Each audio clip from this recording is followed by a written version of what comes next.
So today I fired some cups with some glazes. I've used this one before, haven't used this one before. So this one's a crackle gloss that's supposed to go all nice and crackly.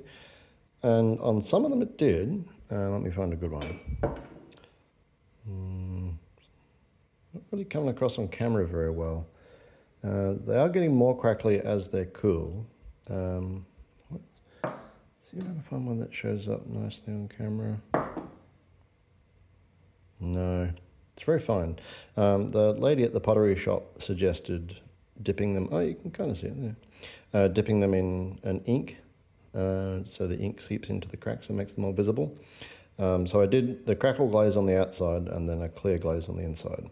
And the clear glaze on the inside came out great, I think, except in a couple of cases where I think it went on too thick. So I only put 2 coats on the inside, but there's some glaze pooling in the bottom, which I'd prefer it didn't. But they all came out nice and consistent. But yeah, the crackle glaze more often just went bubbly. Where's the especially egregious one that I showed before? Yeah. So I don't know why it went super bubbly like that.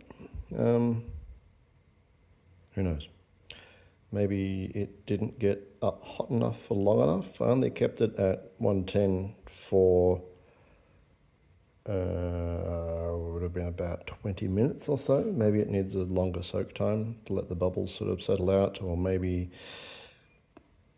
who knows? I'm going to experiment with some factors. There is a bit of backwash stuck to the bottom of a few of them because the depth of the foot was not deep enough to keep the surface tension of the glaze drooping slightly and picking up some backwash from the plate inside the kiln. But otherwise, they all came out pretty well. I like how they look on the bottom. Yeah, not too bad for a first run with a new glaze. I've got some other stuff I want to try, so I'll run a few experiments. These are all too small to do anything useful, really. These are mostly just learning exercises, but I'm reasonably happy with how they came out. I was cleaning up the excess glaze off the bottom with a sponge, and I smeared a bit too much away. Not ideal. I coated the foot of these ones in carnauba wax, like a furniture polish, and that repelled the glaze just fine. But they did need a bit of a clean-up to scrape off stray bits. But yeah, cool. Okay, bye-bye.